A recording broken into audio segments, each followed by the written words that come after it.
Mm-hmm. So I'm going to get rid of this. I have to get... Let's do a share screen. Oh, there we go. But I'm going to share... I need to put this in presenter mode, right? Yeah, but did you hit share screen? You're not sharing screen yet. So this is what we see. Now hit share screen. I can share just that, though. Oh, okay. Well, that's okay. Now hit present. Does that work? Yep. Okay. Maker Faire. Are we live? Are we on? The session will begin in just a moment. Which one is it? Or you're in a chat. So that's the thing. You need to have your chat up. You're live. We're live. Hello. We're so glad to be here. It is different, very different being remote and not being able to go table to table. My children were a little bit sad that they couldn't see every session of Maker Faire. I am Sharon Peck, and I am Amy Shema. Go on to our next slide there.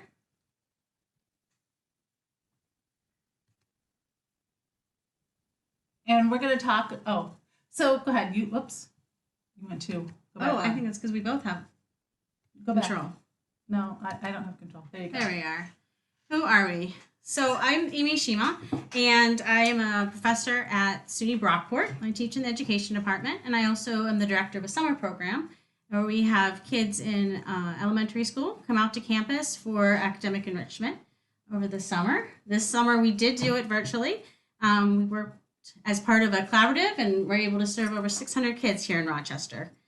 I also wanted to point out here that we have some pictures. All of our pictures are from classes that we've taught or projects that we've worked on with our students.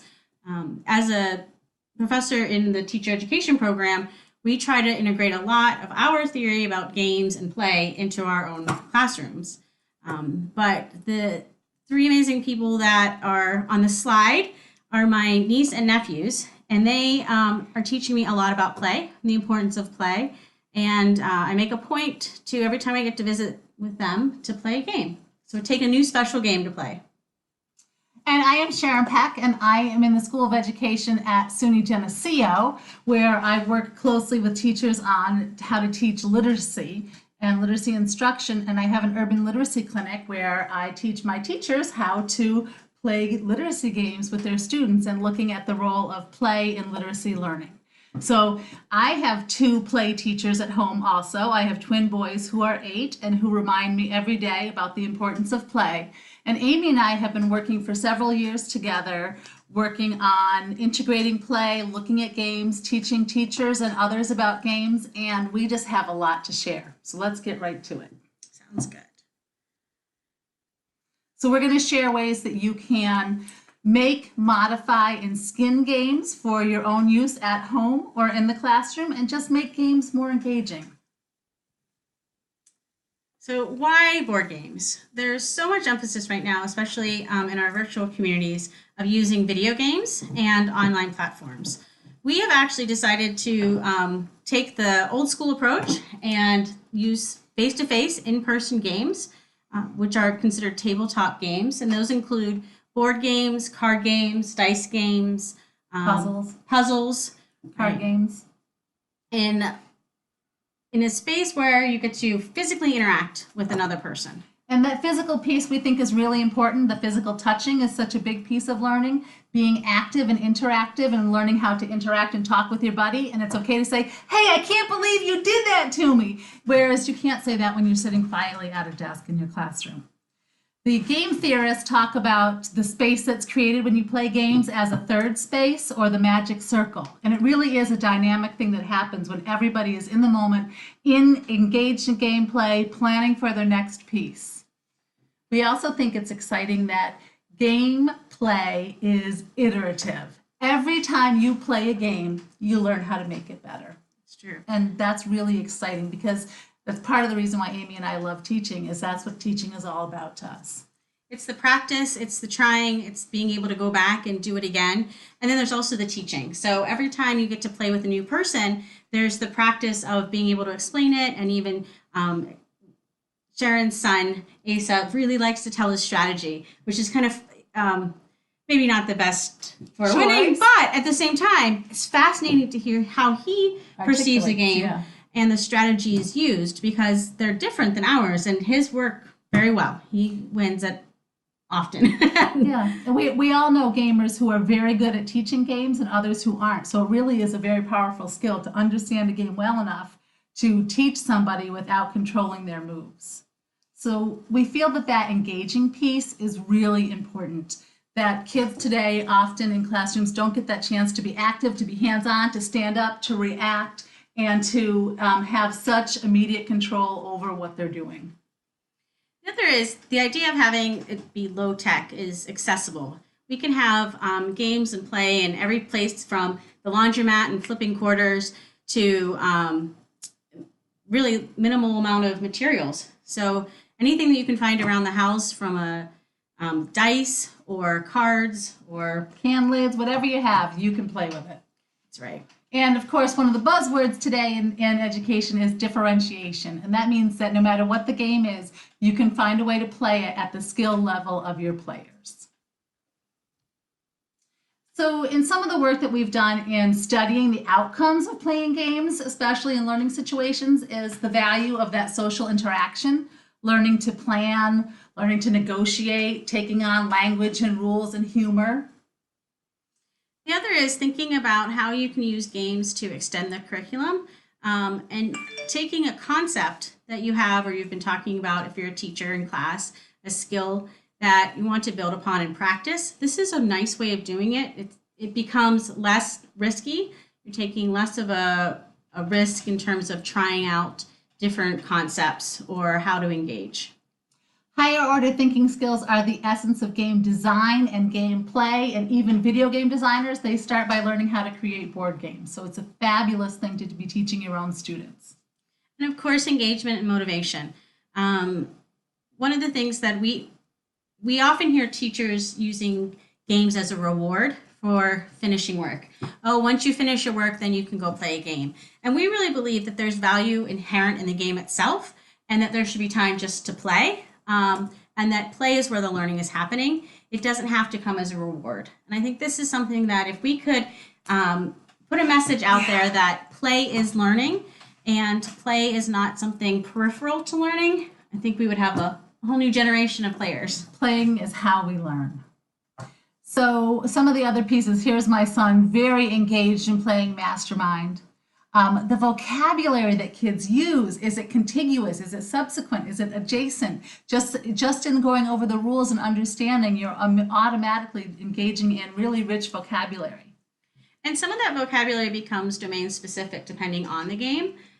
We talk a lot about content area literacy. So being able to participate in games and play in the way that mathematicians may think about it, or engineers may think. How do engineers think about this kind of strategy, which may be different than in a game that's about a more cooperative game that's about social interactions. There's also the flexibility of thinking about how to revise your play as you're going along. Often you have a strategy in mind and you're headed that way until somebody intersects and thwarts your path. And you go into a new direction. So you really have to kind of think on your feet. You have to be able to revise quickly. And you have to be able to plan a few steps ahead so that you can set yourself up for those winning moves. And of course, on the early childhood level, we're thinking about just matching, counting, turn taking, just those simple pieces that without kids having enough social interactions today, turn taking can be pretty tough. That's right. And then there's the conceptual thinking. So how do you think about games in a larger context and think about it as a whole, but then breaking it down into its pieces so that you're able to come up with those specific strategies for a certain game. And then those strategies can also be applied elsewhere. So we just wanted to go over that whole notion of what is included in a board game, because we want you to be ready by the end of this session to be able to go out and make your own games. So a board game is a goal-oriented experience. There may be sub-goals. There should be a certain configuration of obstacles that shouldn't be completely easy to get there. You should have to work. There are resources that you can draw on. There are rewards and penalties, and that's something I'll talk about a little bit with a third grade project I did. It is rule-based. It has an inherent structure that all the players know and understand, so it's not going to be completely chaotic, unless, of course, you're playing Flux. There's various types of information that the players can use to forward their objectives. The board game is also a place to practice competition and cooperation. This is something that we expect children, young children especially, to be able to regulate their emotions, but we have to also practice regulating emotions, and board games are a safe place to do that. Taking turns, having the cooperation, knowing who's going first. Not giving up when you know you've lost or you're about to lose, but handling it well. And being able to continue play until the end. Yes. Yeah, so. There should be a degree of uncertainty. If the game was too easy, you wouldn't play it. There's got to be a level of challenge. There should be equal conditions for fair play. So Amy and I both should have the same opportunity to win the game. She shouldn't be preset to, even though she's smarter than me, to be able to win more easily. It should be fair for everyone. It has an appropriate level of challenge. So this is where the differentiation comes in. If it's too hard and there's no chance of winning, then that just leads to frustration. But there has to be enough opportunity for a glimpse of possible winning or being able to overcome an obstacle. It could be if you're paired. So you may work with teams, so you're working with somebody else who's a more knowledgeable partner to be able to then engage in an appropriate level of challenge. Flexibility in your decision making, so you have lots of those choices. And I think the key thing that we've been talking about is interactivity. How much you get to interact, the registers you get to use, the way you get to talk with each other, the types of roles that you take on as you're playing the game. What's really interesting to us is that the board game industry has experienced a 20% year-over-year growth since the year 2012. And board game cafes are popping up in most larger cities. It is considered one of the fastest growing hobbies today. Right now, there are different definitions and kinds of games that are often included in sales of games. So it may be role-playing games or models that also are included. But collectible games would include board games and card games. And we're now seeing that's an astounding number, $745 million in games alone. And after COVID and some of the sequestering, we've seen now that huge jumps in games. And this image is fun because it comes from a game cafe in Troy, New York. But despite this huge resurgence in games, we don't see a lot of them in use in schools and in after-school programs. We often also, the games that we do see are the very common ones, which is fine as a start, but the more that kids are exposed to a range of games, types, and strategies, the more that they're able to create their own and then be able to make those the modifications to a game. And be more engaged. They don't play more games because the games that they have are okay. We hear this a lot, that teachers will say there just isn't enough time for kids to play games. And I was talking to some of the student teachers, and I asked them to observe in a classroom to see when do kids get to play. I think it was a third grade classroom. And the student teacher was in a placement, and she said, well, the classroom teacher said that they can play on the computer once they finish doing their work, which is unfortunate because there's so much to be learned, as we're seeing here, in not just the playing of the games, but also the modifying and designing of games. Play is the work of children. Teachers say they don't have extra funding to purchase games. We're going to solve that problem for you right there. And then the biggest problem that we see is that parents and principals don't always see the value in playing games. Teachers say they have to call their playtime discovery time or inquiry time because they're not allowed to even have playtime during the school day. We're going to change that. We do believe that games is learning, and which equals teaching. Here is an example of my pre-service teachers at Broadport who were playing some games. And I start off this semester, actually, our first introductory class with students playing games. I find that it just sort of is a great icebreaker. They have fun because they're trying something new. They can be silly. They can take on, it may be one of those uncomfortable first night classes, and now they start playing, and all of a sudden you hear laughing. and there's this new sort of shared vocabulary that we hear. And then they also start reminiscing about their play and the games that they played when they were younger and how much fun and how much they miss it. So we both use it a lot in our teaching. And then we teach our students and our teachers how to make games. So what we wanted to talk about today are 3 things that you might be able to do at home: skinning games, modifying games, and creating your own games. You want to mention Professor Penguin? Or? This is Professor Penguin. My nephew, Aiden, wanted a button-down shirt for his penguin. So I sewed this for him last year, and immediately he put it on. He said, "Oh, Professor Penguin." And this to me just is another example of kids' imaginations, and they're able to take on roles and also project those roles onto their stuffed animals. We just have to follow their lead. In thinking about mechanics is central to game design. So we just made this little chart here to help you think about different types of games. The games that children know best are random games, and they are the games that I dislike the most. Because games like Candyland and Chutes and Ladders, you have absolutely no control. It's the draw of the card, it's the roll of the die, it's the flick of a spinner. There's no skill involved, the skill of counting and following directions, but there's no skill that will allow me to play better or have a better chance at winning. I just thought of something. So, random game there, Chutes and Ladders. That would be a whole new game if it was that kind of shoot. Instead of, did you ever read the book? Oh, yeah, Chutes and Ladders, yeah. Yeah, Chutes and Ladders. We should come up with that game. You're right. There's a little misspelling there, isn't there? It's not funny. Go with it. Go with the flow. Our strategy games are whenever there's planning, that there's the forethought for your moves, and you have to think several moves ahead. So there's the planning, and then also thinking about your opponent's plan and how you're going to respond to that. And these, again, are common games that we have. So our secret is that we get a lot of our games at Goodwill. And you can often find used games, and Connect 4, Clue, chess, checkers are options. Word games, obviously, like Scrabble and Boggle, which you have some control over. They're not a random design, and they definitely are mentally engaging. And then we have creative games that either take on words, it's a word play, and we're acting out, like charades. Pictionary is, again, thinking about how you're going to depict an image of the vocabulary. I was looking for who, what, when. Oh. Who, what, where is one of a drawing game that we absolutely adore. Then there are many games that have a mix of random and strategy. So there's just enough randomness to keep some mystery, but then you have strategy and the ability to improve on the game. So thinking about that will help you think about how you can modify games at home or in school.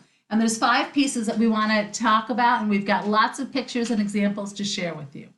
So we're going to talk about how to change the mechanism, how to shorten or change the objective, how to explore the possibilities that the game pieces offer or what you have offers, how to add an element related to what you want to practice, so you know your principal will think it's fine to do that, or how to create a home version of your favorite game and mix it up.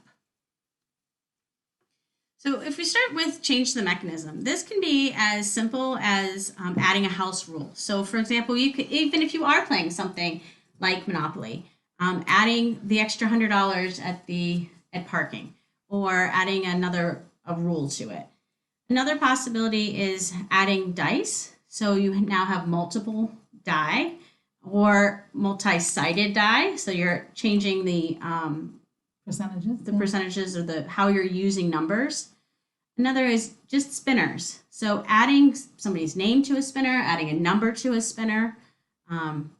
My son is one of my sons is really into exploding kittens, so he wants to start making our own house cards, so that he's got a better chance of getting set up to have detonator. No, what's it called? Diffuser. Diffuse. So this just nods to some of the really interesting trends going on in gaming today, where there's a lot of roll and write, where instead of having detailed boards, you're rolling and recording. So it just leads to so many possibilities. For example, here is a very popular game, Settlers of Catan, and this is the roll and write version. So you roll die, and then you're recording and making your choices that way, instead of having the larger game board that is still one of the most popular games. This is taking something like Twister, and this was students in our summer program actually developed a Twister version that focused on socio-emotional learning and acknowledging and recognizing some of the visual signs of emotions.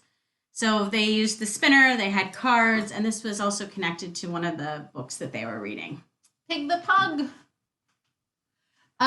This is an interesting game that one of my students made based on the Frog and Toad books. And so those green pieces are lily pads, in case you couldn't tell. But what I like about this game is that with those cards, your layout is different every single time. So with Settlers of Catan, you've got your pieces that you lay out. Your world that you're playing in is different in every single game, and you can do this on any level game. So it just adds so much to the variability of gameplay, keeping it very fresh. So Ace and I are playing a game called Word Pirates, and this was a nice example of having multiple mechanics. So this game included the rolling of the die. Which told you whether you were creating words with letter die. It told you how many die you could have. It told you whether you could have a deck piece you're trying to build from your ship to the treasure, or whether you have rocks so that you can block your friends from getting to the treasure. Another way that you can modify for home or school is to shorten or change the objective. Teachers will say there's just not enough time for play, and there certainly is. This is another one of our family favorites, Splendor, which you play up to collecting 15 points, and the first person to hit 15 wins.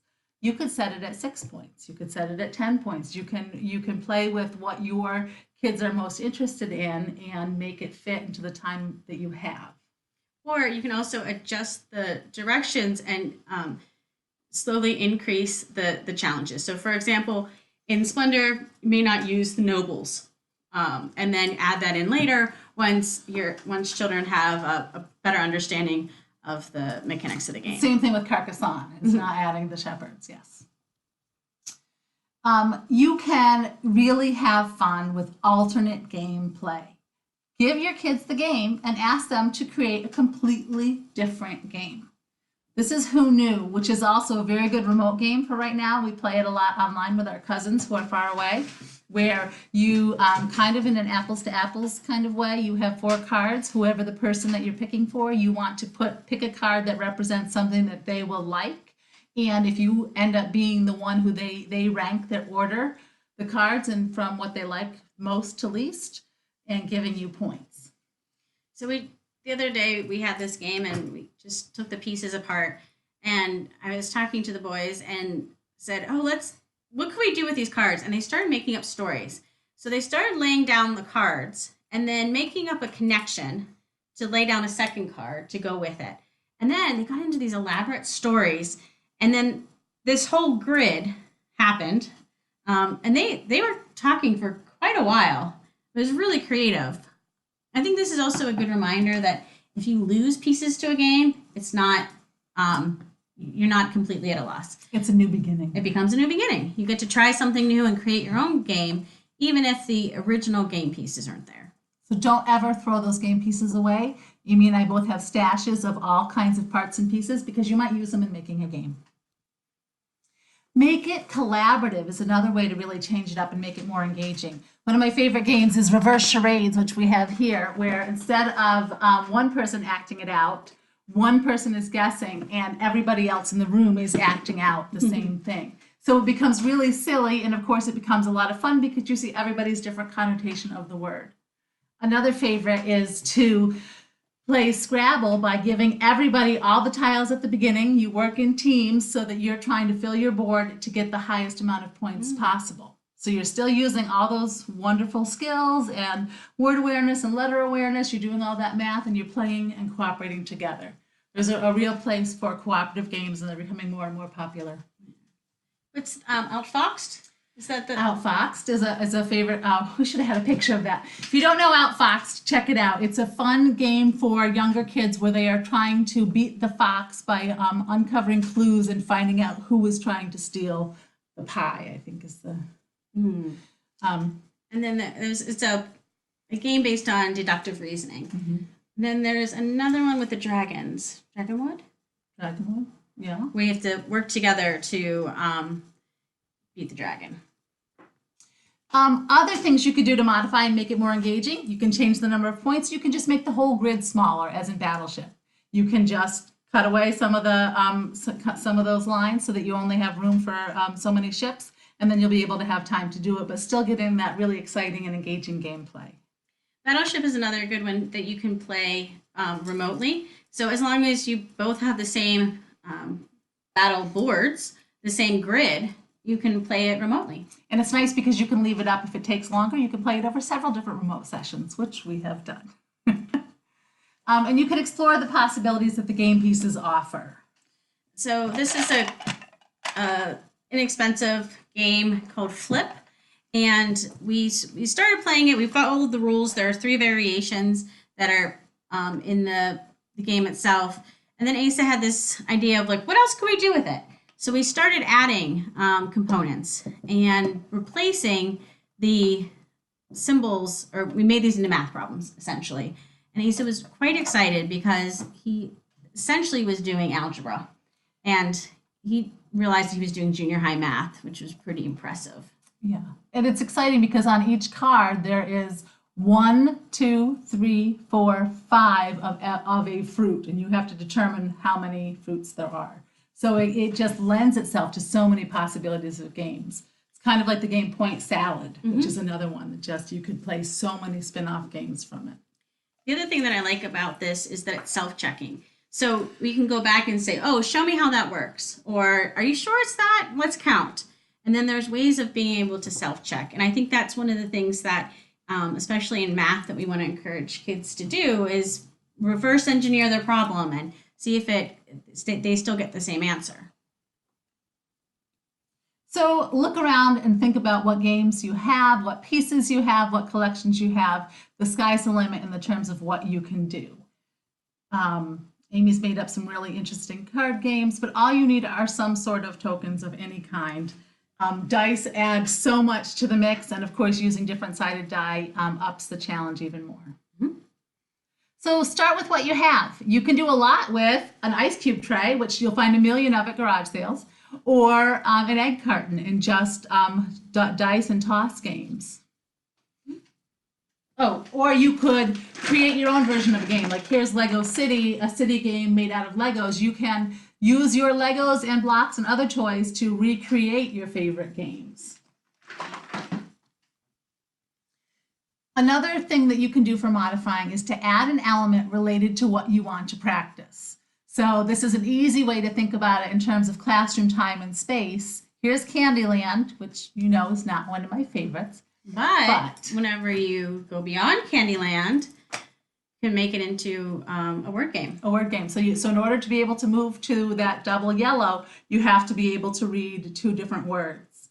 So it brings that little skill practice in a more meaningful way. And as we know, kids need to meet and greet those words several times before they own them. I thought this was an interesting use of the dot game, which we play a lot when we're waiting at restaurants, to put your math problems in there. So in order to claim that square, not only do you have to have the line creating the box, but you have to be able to answer the question.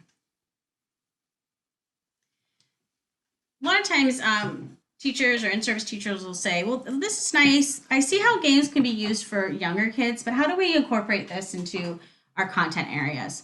This is an example that actually a high school teacher, one of my graduate students came up with, and it's taking the concept of Guess Who and made it into civil rights Guess Who. So this was a way of both learning the content and understanding more about the people and events, key history makers related to the civil rights, but using a familiar game. Where you're deductively trying to determine which one you have picked. And this game, you will find a lot of them at Goodwill. You can skin them. There are also several skinned versions out there, like Star Wars or Civil War. I don't have the image that one of my students did a really interesting Civil War Guess Who. So it really lends itself for noting characteristics. You could do it with any sort of book characters. It's got so many possibilities. Another option is for, again, one of the older grades is this is a practicing the periodic table of elements in a battleship model. So using that periodic table, instead of having your ships, you have these different beakers and graduated cylinders to be able to use as your battleships. Or you could just do it with vocabulary words. So you could draw a ship that took 1 or 2 squares, and you have to be able to read the vocabulary word. Maybe in order to sync it, you have to be able to define the word. Just that more repetition with using the play to give the students the practice that they need with those skills. So this is an interesting game created by a 3rd grader in the Rochester City School District. The 3rd graders were studying animals and habitats and predators and prey. So they had to make up a game, and they used some pre-printed game boards, but then they had to really understand, how do you set up obstacles within a game? How do you decide what's going to happen? And how do you put a little edge on it? So I have a few different examples because I have some strong feelings about follow the path games. They need to have those key elements of having enough challenge, having some ways to be able to have a modicum of control over what you're doing. So this Poison Dart Frog was one of my favorite games, though, because there were lots of different things that happened depending on what kind of an animal you stepped on, what it would do to you. So as kids are making games too, when I think about there's a lot to consider. So not only is there the game design, but the directions are being able to create clear directions for somebody else to be able to follow really is a skill and requires thoughtful literacy. So, there I spelled it correctly. So one of the things that you can do while you're combining games or game elements is taking those games that are completely random and giving you a modicum of control. So here, one of my students created chutes and letters. So we added the Scrabble tiles and magnetic vowels. You roll your die. That tells you how many letters you get. You can create a word with those letters. You can use any of the vowels that you want. And you can create your word length to avoid a chute and get yourself to a ladder. So now you've got some agency, you've got some control. Oh, and you're playing with words at the same time.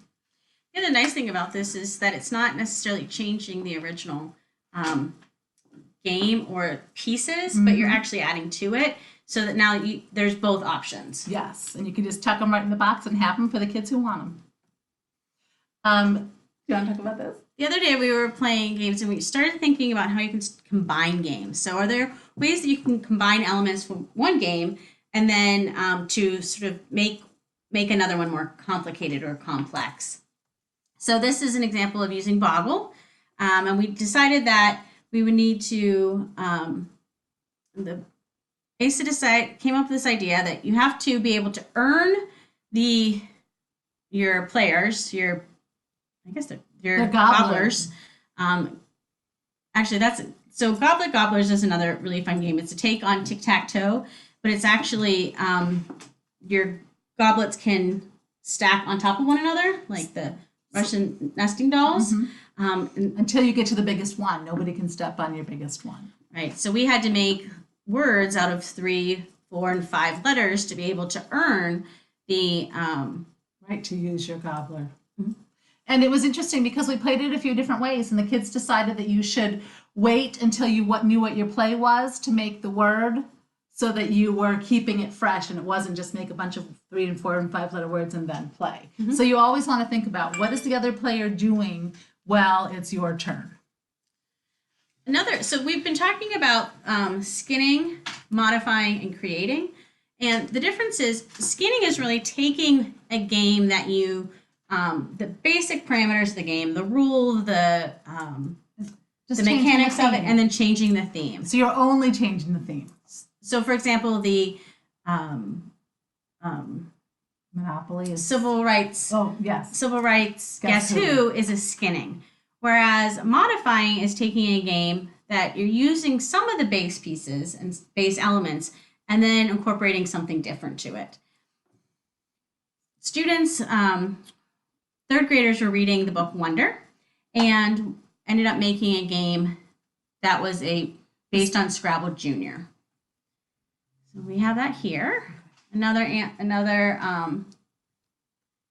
game was also based on Wonder, but now as they're moving around the board, they had the elements of the spinner. There are the Wonder trivia, character traits. Also, almost like Cranium. Yes. 4 different choices. Again, I think this is what I like about this image is that they've made the players the characters from the book. So another thing that we have done, and I'll get to it about the other players. There's just so much you can do with skinning. So these were some 6th graders who had never before played a cooperative game, let alone a game that wasn't Uno or Connect 4. And we played the cooperative game Hoot Owl Hoot, where you have to work quickly to get your owls to the nest before so many days have passed, or hours have passed, because of course owls are nocturnal. You don't want the sun to come up. So we were reading Percy Jackson's The Lightning Thief, and they created their own Follow the Path cooperative game, but using characters from Percy Jackson, and the same idea that he had only so many days to complete his Odyssey. So it was really neat to see the parallels between the books we were reading and the games they were creating. Here's another example where they were learning Love Letter. We did some cooperative games, deck building games, and dice games so they could learn different mechanics. If you don't know Love Letter, it's a really fun game. But each of the everybody gets the same 8 cards, and you're all working together to try and discover who's got the love letter. And each card has a different role. So we had to compare the roles, the characteristic of the card, to the characteristics in the book. Mm-hmm. So it was a lot of fun. And then the third game that we did with 6th grade was we created our own Settlers of Catan roll and write. And we just used wooden blocks to create our die, and had to think about the imagery in Settlers was different, what imagery would be most relatable in Percy Jackson's The Lightning Thief. So that was really interesting. Here's another example of a teacher-made game that goes along with holes. Same as Follow the Path with the question marks. I'll give you the cards, and there's a lot of comprehension-based questions around the book. Another text-based game with Strigonona. Same kind of follow the path, but along the way there are questions and maybe some obstacles. Twister.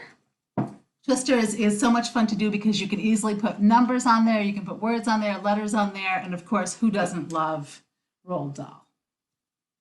And here's a simple one, thinking about your littles. Instead of chicka chicka boom boom, chicka chicka vroom vroom, where they had to match the picture to the letter sound. This is a fun one. If you don't know Mo Willems' books and the pigeon, and don't let the pigeon drive the bus.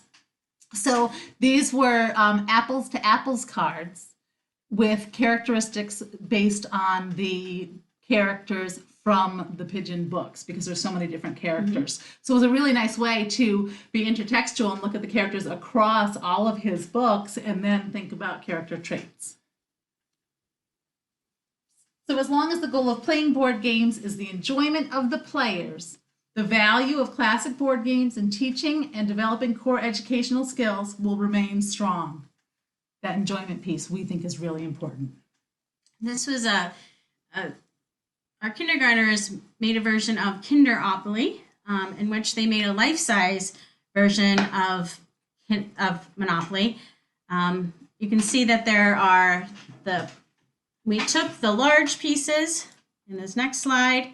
I said they were life-size, and then shrunk them down so we had a board size. But you'll notice that our players and our player tokens are pictures of all of the kids. So this is actually a fun thing to do, to be able to take a child's photo and use that as their player token. With a binder clip. How easy. You can take any game and skin it. So here is a game that we created at School 50. Their edition, of Helen Barrett Montgomery School 50, they like their whole name, to be to the locale of the school. So we went around and took pictures of the school and of the different teachers, and we even decided what would the weapons be in a school, maybe a pencil or poison ink pen. So it was a really motivating exploration in creating our own Clue game. And then working with fifth graders, everyone had a different strategy of how they played Clue and recording every single question that was asked. It was fascinating. So we hope that we've given you some ideas and food for thought. If you are stuck for ideas, the dollar store is amazing. You can get quite a lot, actually, for relatively inexpensive. Yes, they have tokens. They have dry erase, giant dry erase dice, so you can draw a word, a letter, a number on them. You can get spinners. You can get so many pieces that lend themselves really well to games. Garage sales and Goodwill is another, and then also some of the free sites to find games that are inexpensive. Often we actually keep the price tags on our games that we take into and to do workshops just to show how many of them, even brand new. Here's Goodwill. Goodwill tags. Brand new games unopened that you can get at Goodwill.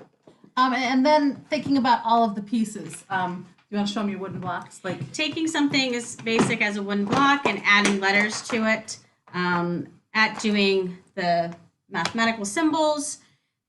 So using all kinds of pieces. Amy has some wonderful game pieces that are soda lids. Soda lids. The other thing is definitely we want to promote your local game stores. Here in Rochester, we have a few that are really fantastic. They even let you rent games so you can test it out before buying. And they'll let you bring your classes there, and they'll help you plan for your college classes also. They're fantastic. They would love to help. There's not a game store anywhere that they would not love to sit and talk with you about strategies and ideas. Go to the Strong Museum of Play. They have an incredible game collection, and they have so many games out, or you can work with them to look in their game archives. And check out a book. We have a few that we reference. There's with this resurgence in games, and this, of course, popularity of video games and game design, there are some fascinating books there about how to create your own board games, role-playing games, card games. So there are lots and lots of resources out there for you. I think it's time for us to write a book. I think we should. That's a great idea. We welcome your feedback, suggestions, ideas, questions.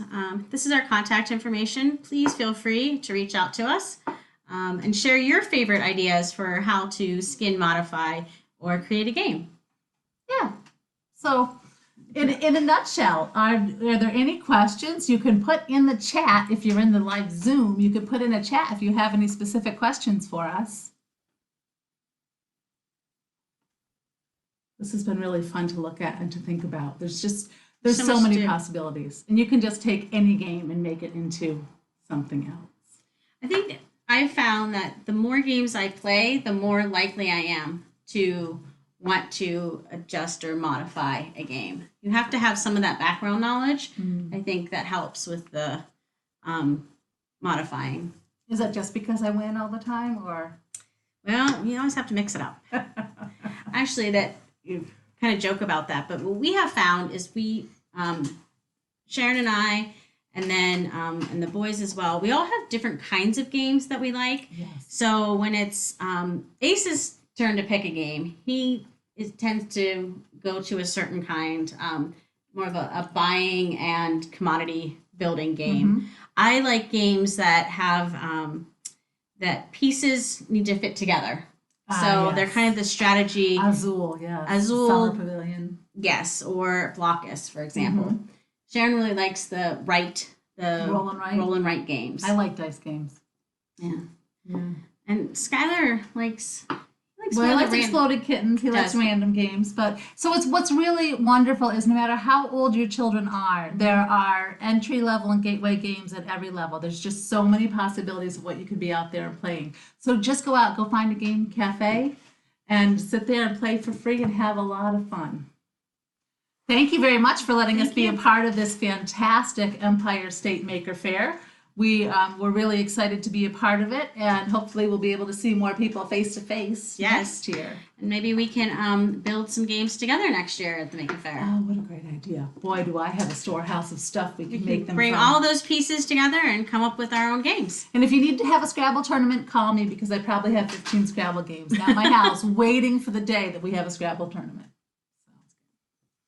Thank you very much. I think we'll be here in case there are any questions that you might have.